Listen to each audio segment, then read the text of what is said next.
to Enlightenment of Change on webtalkradio.com. I'm your host, Connie Whitman.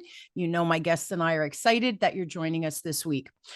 So here's the deal. As you listen to the show, you know, my guests and I get that change, whatever it is for you, whether you've chosen it, it's thrust upon you, change can be very difficult. So to help you navigate change, again, wherever you are on your journey, in the show notes, I have a communication style assessment. I have found in my 40 years in sales that communication is kind of the key to most things in life, period.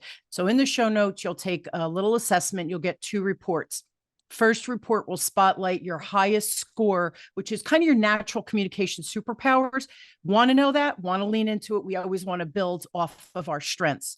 Flip side, your lowest score, typically a blind spot. You'll get a report for that one as well. I almost feel like that's the more valuable report, because understanding how your message is landing for someone who speaks or communicates 100% different than you, really important to know that. So sometimes we can lose a sale or lose that connection or that trust with that person, right? Whether it's an employee or a client, pretty easily. So again, that link's in the show notes, my gift to you.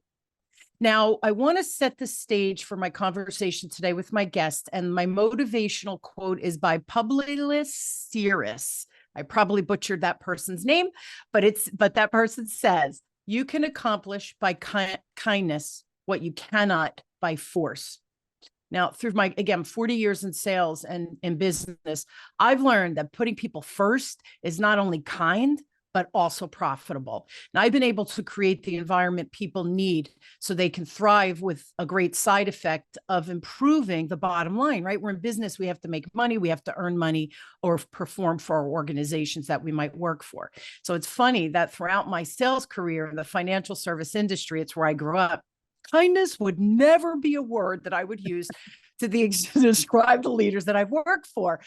Truly sad, but true. And another word that I use for kindness is respect. And I kind of use them back and forth. We'll see what my guests think of that. And most of you know my motto for developing quality selling skills is to do so through love, care, and respect. Again, respect, kindness, kind of important. So who is my wonderful guest today to discuss this amazing topic? It's Christy Pretzinger. And Christy has always been intentional about building her business based on a culture of kindness. That approach has proven to be good for people and the bottom line. And over time, Christy discovered her true calling to create a workplace that nurtures personnel and professional growth and helps other leaders do the same. Now, she's been featured on numerous podcasts, and she herself, Christy, is reinventing the way businesses evaluate effective leadership, how employees can contribute to success, and how everybody can win. It all starts by building a foundation of kindness. So please welcome my amazing kind guest, Christy, to the show. Thank you so much for having me, Connie. That's a lovely introduction. Thank you. Really excited to have you. And, you know, we briefly chatted before. Leadership is important. And like I said in my intro, the leaders through my career, Christy, were, let's say at best, horrifying.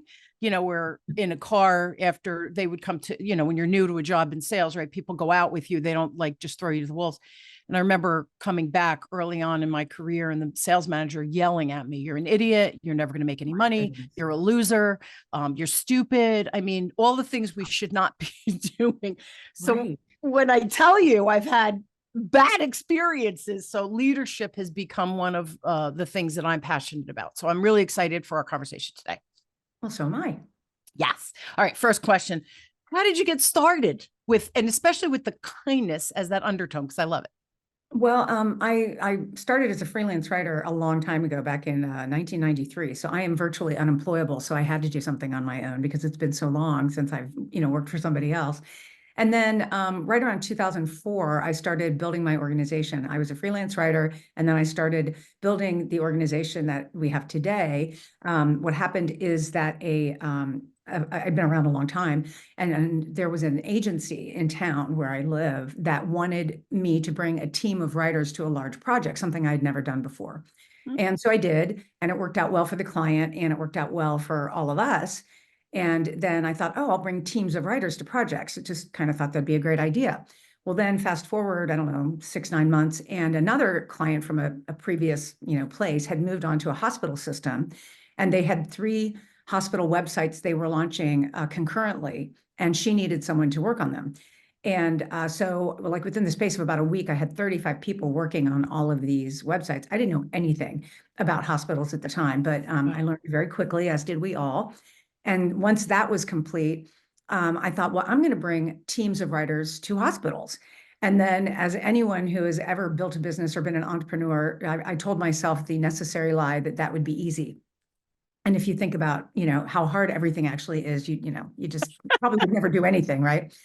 So anyway, I'm sure we've all heard the saying that you can't be a prophet in your own hometown, because nobody in my hometown, none of the large hospital systems here would talk to me. So I went to surrounding areas and landed other people, and got big projects with hospitals. One of them, we started working with them, I think, in 2006 or 7. It's the Ohio State University, and they remain a client to this day. Nice.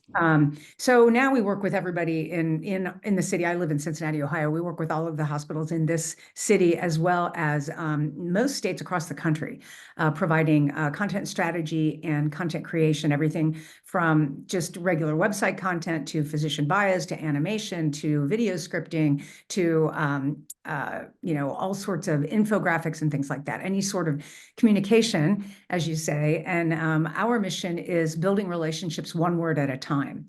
And what we do is we talk about building those relationships with our vendors. We have a large group of contractors, upwards of 100, that work with us on a consistent basis.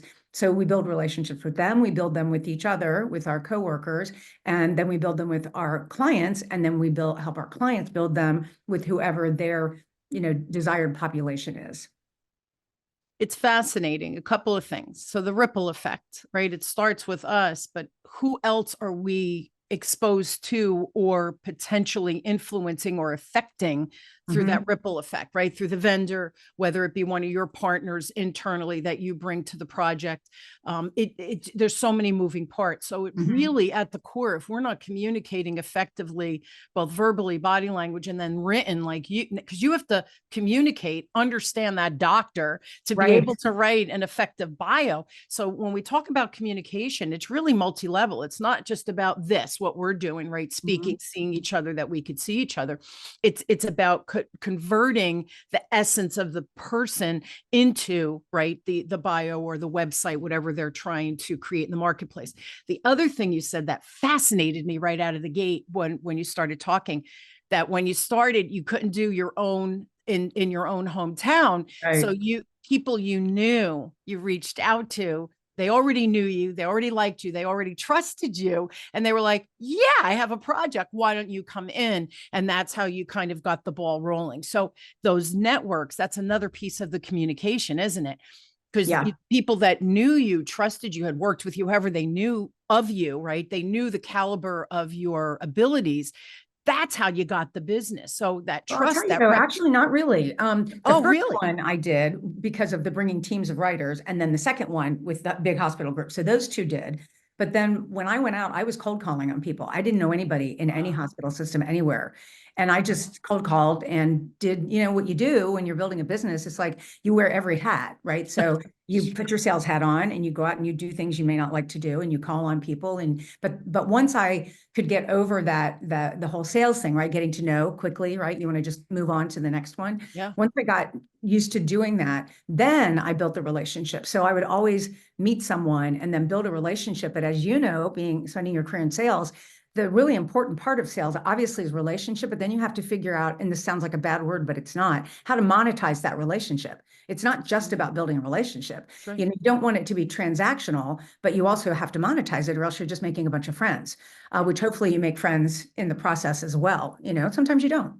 Yeah, but it's true. And the monetization comes through the deliverables. If you deliver what you're promising and what they're and really exceeding what their expectation is, that's how you get more referrals, and that's how you get more. Like you said, the college, they're still with you today. Yeah. So that's how we earn those 10, 15, 20-year clients and beyond. Again, because of that relationship but it's the monetization is really through that trust of Yeah, I you think that delivering. something like 84% of our business is repeat business. Now, that doesn't Yeah. mean that the business development doesn't need to still, sell each Always. time, but they already know, what they're getting, the relationship. And really, I'll tell you, when we survey our clients, the thing that they say, to your point, the differentiator, because when I was building this, I created a new category. There was no company that offered simply at the time writing services for hospitals. Now there are some copycats, but we are definitely the longest and the most well-known in the industry. And when people talk about us, when we ask them, they always say, yeah, a lot of people can create content, but the difference is they enjoy working with us. Our values are we are empowered, curious, kind, and fun. And so we bring that to everything that we do. And kindness is a real big one. I'm sure you work with clients, right? And they have all sorts of issues going on that we don't know about. And so what we always say is we don't come in there and tell you you're doing everything wrong. We come in and try to understand the sandbox in which you're playing, and then we jump right in there with you and help you, dig your way out of whatever situation you're facing. That's right. That's right. We don't throw the baby out with the bathwater, because some of the things they're doing are probably good and working. So let's build on the strength of what the organization already has infrastructurally, culturally, whatever it might be. Or they have someone that's forcing them to do something that really doesn't make that much sense, but they're required to do it. And you're like, okay, that's probably not the best way that we would do it, but they're making you do this. And so, all right, we're going to help you accomplish that. Yeah, it's streamlining, right? Again, it's all about what do they actually need. It's about the client, not about what we think coming in. Correct. It's about what we uncovered during. That's right. Correct. What was the most stressful point with all of this that you're describing? Was there like just a stressful point that you were like, holy crap, am I able to do this? Oh, heck yeah. When I first started out, I had I think 2 contractors, and then they became employees, and that was it. It was me and 2 people. And then as we started growing, I ended up going through a divorce, and my husband at the time had been a stay-at-home dad. So I knew I was going to have to pay spousal support. Wow. And I was also very concerned about him being eligible for half of my business. So I was terrified, and the business was nowhere near the size it is now. So I was very worried about that. And I was, still worried about payroll at that time. And then I agreed to a pretty significant amount of spousal support for 4 years. And then what happened? I mean, I'm telling you, I always tell people, I was a French major in college, so I did not understand the language of business. And I had a CPA, which, by the way, does not mean you know anything other than you can pass a test. And I was on a cash basis at the time. And for anybody who doesn't know, a cash basis versus accrual, I didn't know the difference, actually. Cash is you collect a bunch of cash, and then you just report that on your taxes, and you pay taxes on it. And then when you work it off, because you don't own all of that, as you work it off and it appears on your balance sheet, then the taxes kind of fix themselves in arrears. Accrual is you collect all this cash, you don't pay taxes on that. You wait until you recognize it, and then you pay taxes. I didn't know that. I was on a cash basis, and at the time, still, we're a business that collects a lot of cash up front. It's a very cash-rich business, which is very good, by the way. Cash is king for business owners. So we collect it, and then we work it off. Well, at the time, I collected it, and I reported it on my tax return. So my income looked incredibly inflated, and that's what my spousal support was based on. So right after the divorce, all of a sudden, I was working with a different financial person with my CPA, and I said, oh my gosh, did I pay spousal support on a cash basis? Like, oh my gosh. And my accountant was like, well, yeah. And I'm like, oh my gosh, you're fired. Like that. No, this is so bad. So I was really, really scared there. I thought, am I going to go back? I mean, I signed something that said I would pay that spousal support, whether the business succeeded or not. What that did is that meant he couldn't come back for more, but I also could not pay less. So that was talk about anxiety. And it was really hard to run the business at that time. Thank God I had some good people that are still with me today, because I was so anxious and so fearful and concerned that I probably wasn't thinking as clearly as I should, Of course. Yeah. That was very scary. So that was both a business and a personal lesson, there, but it was terribly stressful. But when I paid my last spousal support, right after that, I took 1 month and probably a little bit more spousal support and threw a giant party that was better than my wedding reception. Hey, got to celebrate. It's interesting. You said, that happened to be a personal / business experience, unfortunately, at the same time. Right. But as business owners, our personal, it really commingles a lot. All the So time. yeah, all the time. And the other thing too, the stress of a business owner, you talk to people and they think it's so glamorous. Right. And I often say, I don't get a paycheck if I don't work. I can't, Right. it's snowing out. I was supposed to do something. If I don't show up, I don't get paid. Like you Mhm. could take off, you can work from home, you could do whatever. Being a business owner, what does the clients need? So everybody thinks you have all this freedom, which you do to some extent, right? Because we control our calendar. But the client comes first if we're really Right. delivering or we're taking our business seriously. So it's just interesting that, wow, what a great story about working through that stress. How did you fund all of that when you realized the accrual versus cash and all of that? Did you need funding from externally to keep No, I've the lights on? bootstrapped always. I've never gotten money from anyone, and we've rarely accessed our line of credit either. I came to realize, I mean, at that time when that happened, I was like, oh my gosh, but we did always have a lot of cash. We usually That's have, good. 5, 6 months cash on hand, plus Yeah. access to a significant line of credit and things like that. So I never had to do any of that. But one of the things I want to go back to what you were talking about, especially when you're building the business, as you said, if you don't show up, you don't get paid. But one of the things that I like to share with other people who, if you're building a business, is how to get to the point where I am fortunate enough to be where I work on the business, not in the business. And that's because I have an amazing team of people. Yeah. And I think one of the most, kind of back to the personal professional, the whole way that I was able to do that was by really learning to put my own ego aside. I hear a lot of business owners say, well, I'm the best at that. And I was like, well, then you're going to have a job forever. So I put my ego aside and said, let's find somebody smarter than me, Mm. better than me at something, teach them what I know, and then they can go out and make it better.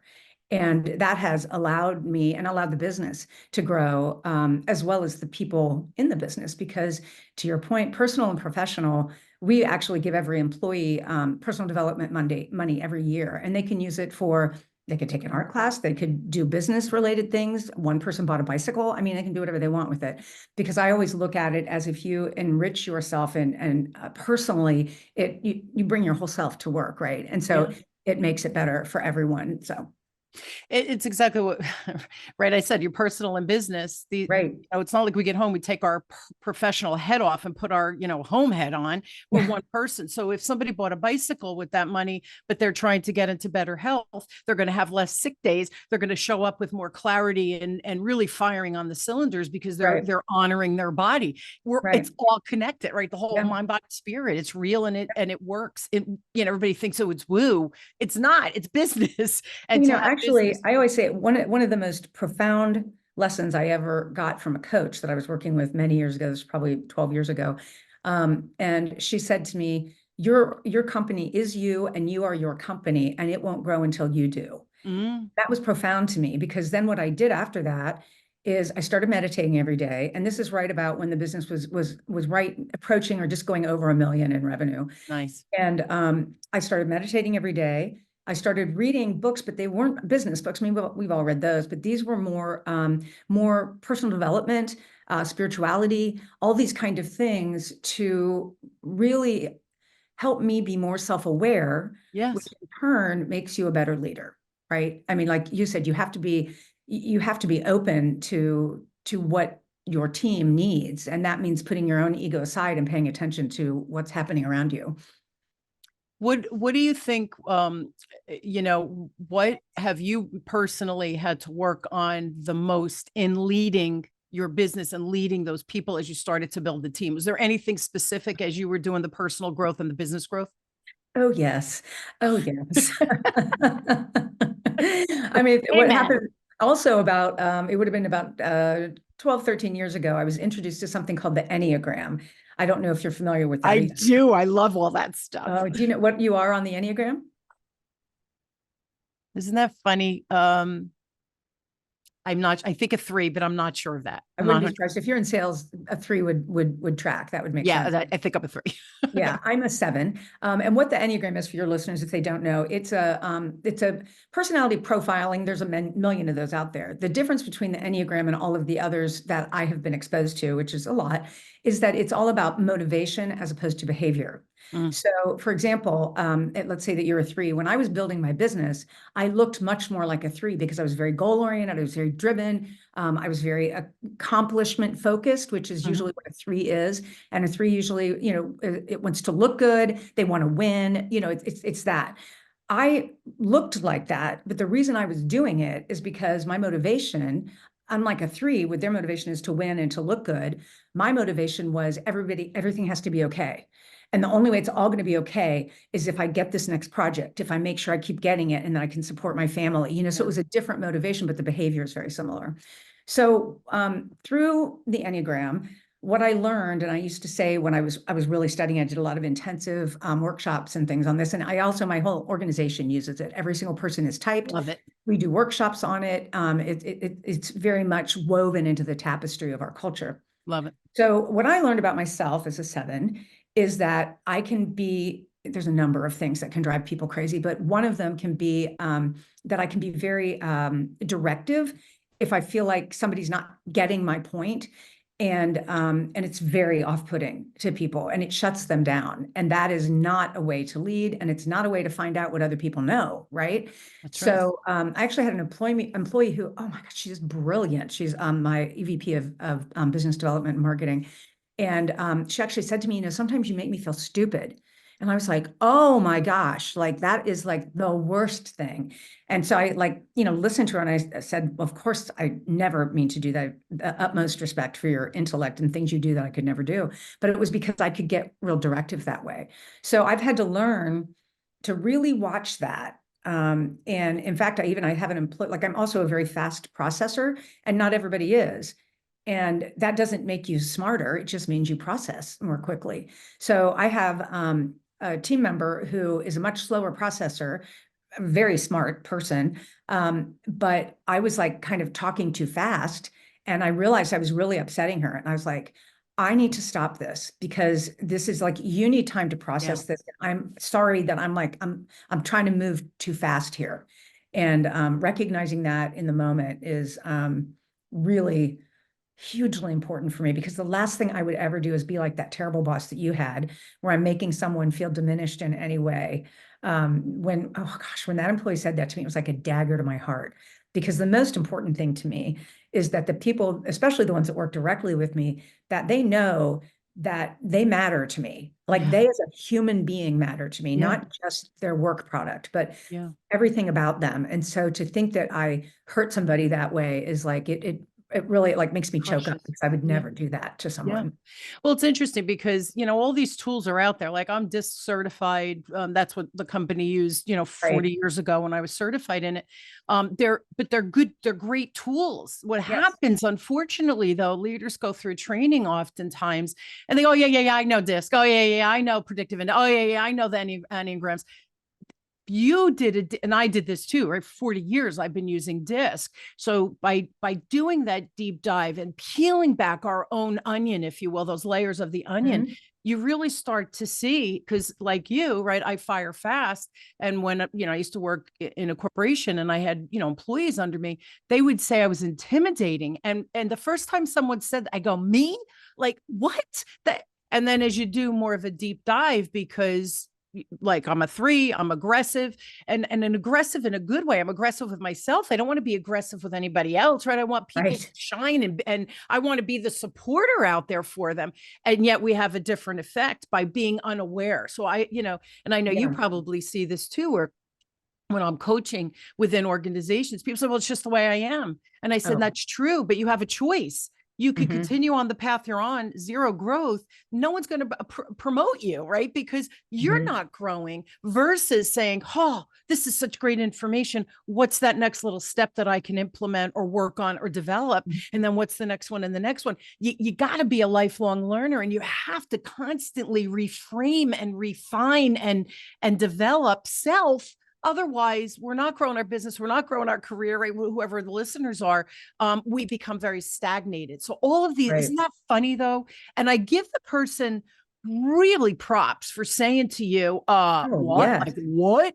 That took a lot of guts for people to Mhm. call us out when we're misbehaving, and I'm using that word loosely. But when we go off the rails under stress, that's when Right. these negative things amplify. Right. I give her props, or him props, It for was a her, calling and you yeah, out. I do too. And I really do try to welcome that, to encourage that kind of Yes. feedback, which I know at the same time, even though I truly do love my employees, I mean, I genuinely do. We care about each other, but at the end of the day, I could still technically fire them.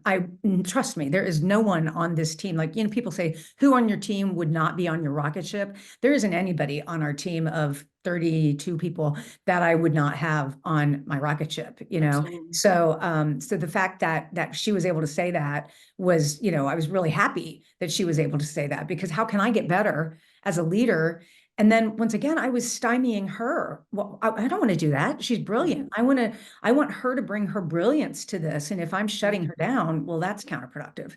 I have to tell you, though, the organizations, when I work with the executives or the leaders, sometimes most of the organizations that hire me philosophically have the same values as myself. So they are good leaders, they're Right. good listeners, they care about their employees truly, and they care about the bottom line, the shareholders, and all of that. But the Right. employees is what gets us there, right? Otherwise, we're a Exactly. one-man ship. It ain't going so far. So Right. it's just really interesting that many leaders out there, the problem is the leader themselves, because Yes. they hire yes men because they want to just be told that they're right, instead of really finding the best solution. So we waste so much time and money, by looking at the ego and not working on it like you did. So I give you a lot of credit for that. And I give you credit for building that community, that internal community where people, they're not yes men, and they go, whoa, like slow your roll. You're a little abrupt there. Tell me what you really want. And what too is that they also know this about each other. So they know the other people's Enneagram type, and they know enough about that Enneagram type Yeah. to know how to have a conversation with those people, or to recognize why someone is behaving the way they're behaving. Because it's Yeah. like, oh, okay, that person is, a fearful person, and this is why they're behaving that way. So I'm going to approach this in a gentle way without judgment, because that will just make them spiral. So I think that it really helps. As we always say, the more personally aware you become, the better you are with interpersonal relationships, right? Yeah. It just fosters empathy, and it Yeah. fosters vulnerability and openness, and all of the things that somebody somewhere called soft skills, which we both know are the hard ones, right? The Absolutely. hard. Yeah, for sure. It was funny. I asked the executives to come through my training, so that, it's got to start at the top, the change, the culture, Sure. whatever we're building within the organization. And I remember, I don't work with this organization anymore, but one CEO came through the training, and I was teaching coaching and talking about, they were using DISC, but I was saying, an SC, doesn't matter if you understand that, listeners, I but do. anyway, they're more fear driven. Mhm. They like routines. So when you say you're changing something, they're not a team player. They're Right. just, can I do it? Are you going to fire me? I Mhm. don't want to disappoint. Right. And so when I was teaching that, and he looked at me and he said, look, we're training them. We're telling them they need to do it. So Oh, I tried to explain, it was and a I said, high D. oh my God, off the charts. But he's also the CEO. So yeah, Right. you work a little bit harder because you're making million, 2 million, three, whatever it is. You're Whatever. asking these people who are making $30,000 to treat it like it's their business, plus their S's who are afraid of disappointment. Like what? And yeah, Right. work with them anymore, because I thought that is Yeah. not the right answer. I've trained you, now go and do it. It takes time for people to change behaviors. It's not like I could go in, or you could go in and flip a light switch to have the people know exactly what we know. So it's just Yeah. very unfair. So ego leaders, like, I really hope you're listening to this, and if we can start with that kindness and compassion, I just think we make so much more money on the back end. Well, Plus you yeah. have more innovation within the organization, because you're allowing people to show up, like you said, with their zone of genius. Well, you can't have innovation without vulnerability. It's Oh, impossible, right, because you right. have to be willing to fail, and fail forward. But if you are incapable of vulnerability, or if you're in an organization that doesn't foster vulnerability, then you won't have innovation. And, I always say when people, someone once was a business owner talking about having a difficult employee or something, I don't remember what it was. And she was asking me how I handled it. And I said, well, it's so much easier to be abrupt. You already know what you're doing, and to do like that CEO, to be like, just do this. And I said, but what you have to do is take the time, ask the question, let the person kind of come to their own conclusion. You kind of use the Socratic method. And she's like, oh, I don't have time to do that. I'm like, well, that's fine. You don't have to, but don't pretend like you care about culture then. And you don't have to. It's up to you.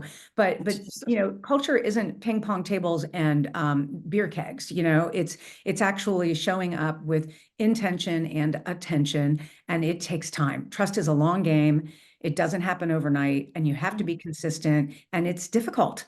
It's difficult. It's time consuming, Yes. and a lot of patience is necessary. But at the Yes. end of the day, if we are playing the long game, you're going to make a difference, Right. both within the organization, but within that person's life, them being promoted, them taking on more responsibility, them there's such a big ripple effect within leadership. And I think we Right. forget that it's a privilege to be a leader. And I think we have to realize that, and then use like an Enneagram or a DISC, or one of my clients, we're using predictive index. So I talk about, you have to understand your own predictive index before you can even modify to understand who that person is in front of you, that then you can flex so that they understand what you're saying to them through Right. this whole sales process, right? So these communication models, I think, are a really good first step.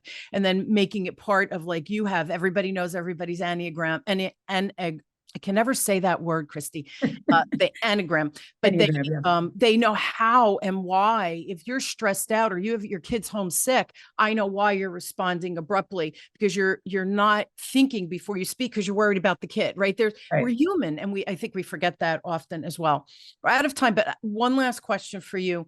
What would you share? I'd like to give an action step at the end, but what would you share with others who are just trying to build, and not only just a business, but if they're within an organization, right? Because I have a lot of corporate people, them as a leader, how can they make a difference for themselves, their people, and the organization as a whole? There's so many things there, and one of the things that I had talked to you a little bit before, I do have something that I'm happy to share, and I'll give you a link Yes. for your. Why don't you share that? One of the things that we use as a tool, there's many of them, but this one we found, this has really been a game changer. It's a document called The Best of Us. And we tweaked it a little bit. It's actually available, I think, out on the internet somewhere, but we customized it, and I'm happy to share that. And it's basically 4 quadrants. And in the upper left, it says when you get the best of me when. Upper right says you get the worst of me when. Lower left says you can count on me to. And the lower right says what I need from you is. And we do this quarterly, and the manager does it with an employee, and it's the employee's opportunity to speak and the manager's opportunity to listen. I always say 2 ears, 1 mouth. This is the only thing you need to do, is ask thoughtful, clarifying questions. And then I also say that the most important quadrant there is what I need from you is. Because if you invite that, first of all, you're demonstrating vulnerability, because they might say, someone could say to me, I need you to stop talking over me, or whatever that happens to be.